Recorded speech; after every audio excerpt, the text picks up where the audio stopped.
How's it going, guys? So today I want to talk about the DJI Osmo Pocket 3. Now this isn't new to the market, but I just picked this up about a month ago.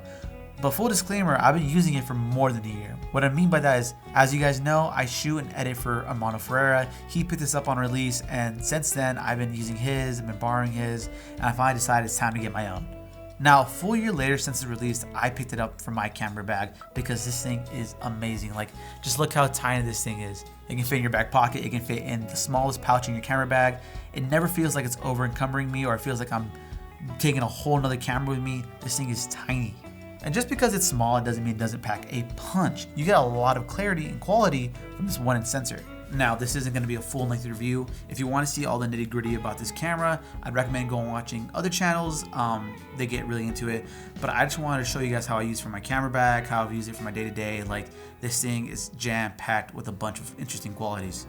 Now, I know I've already touched on the physicality a little bit, but look how tiny it is. Like, generally, you're not gonna find another camera with this great quality in this small size. The only thing I can really compare it to is probably the iPhone you guys carry every day. Right off the bat, when you open this camera from this box, you're gonna notice that it's gonna be shooting in this normal standard mode. Now, if you're watching this video, you're probably a filmmaker yourself, so you know that's just not good enough for us. We're gonna have to go into our pro mode right here, which gives the options amazing. Again, still shooting in the normal color space. You're gonna want to switch that to D-Log.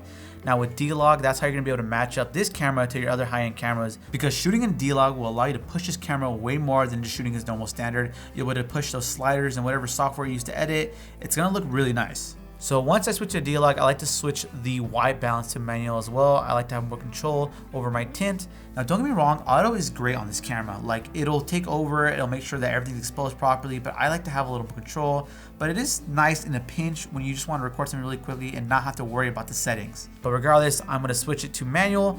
I like to shoot in 30 frames per second, so I'm gonna keep it 1/60. And let's change our resolution. So naturally it comes in 1080 right out the box. I like to put it in 4K. Oh, there you go. I like to put it in 4K. I like to put this camera in 30 frames as opposed to 24 frames because that allows me to slow down just a little bit in post. And I'm mostly using this for B-roll shots. I'm not using this in my A-cam. Even though the quality is good enough to use for like A-cam shots, again, this is just my BTS camera for now.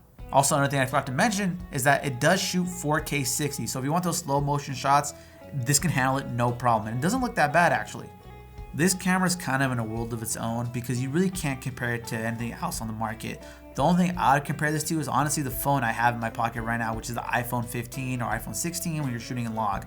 Now, honestly, I'm gonna be real with you. I do prefer Apple log as opposed to D-Log, but I'm usually using my phone all the time. I'm not gonna use my phone as a pickup shot camera. It's just, Apple log takes way too much space. Even though it's great looking, it's just not worth it. Whereas this camera, I know I'm already shooting stuff, so I might as well have this in my back pocket, and it's super clutch. Now, if you're worried about audio when you're vlogging or shooting your BTS, these actually pair very nicely with the Mic 2s. I can't demonstrate that because I don't own them, but I've used them because Mondo has them.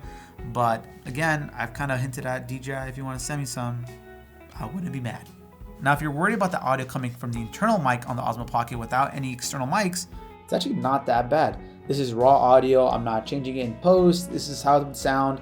In a pinch, I think it would save you, especially if you're vlogging, you don't have any external mics. I truly believe this is one of the best BTS cameras out on the market. And I say BTS because of all the stuff they jammed into this camera. Now, for starters, the active tracking. The active tracking has been so amazing to use. Literally, all you have to do is put this on your tripod or even on a rock or something and double tap yourself and it will follow you anywhere you go. And it works pretty well. To show you again, I'm gonna put this in selfie mode by triple tapping the little thumbstick here, setting down the desk. I'm gonna double tap my face. And just like that, from the Osmo Pocket, it tracks wherever I go. So I'm gonna go over here. I'm gonna go over here. It's just gonna track me. Wherever I go, you're gonna see that it will not lose me out of focus. There you go.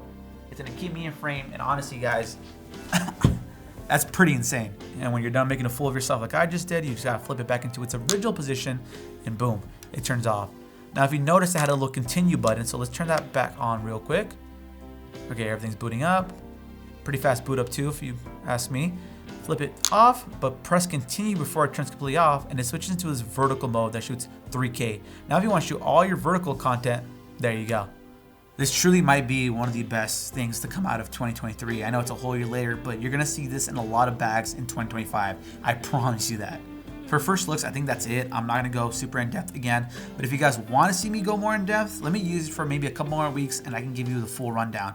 But as for now, this is gonna go everywhere with me. I'm not taking this out of my camera bag. I'm super excited for when they make the DJI Osmo Pocket 4 because I think the quality is gonna go bananas. But for now, that's all I have for you guys today. Again, thank you for the super small review slash first thoughts. I know it's complicated, but thank you guys for sticking around. If you guys want to see more of this, let me know. Leave a like and comment down below, and I'll catch you guys in the next one. Sorry for being so awkward. Adios.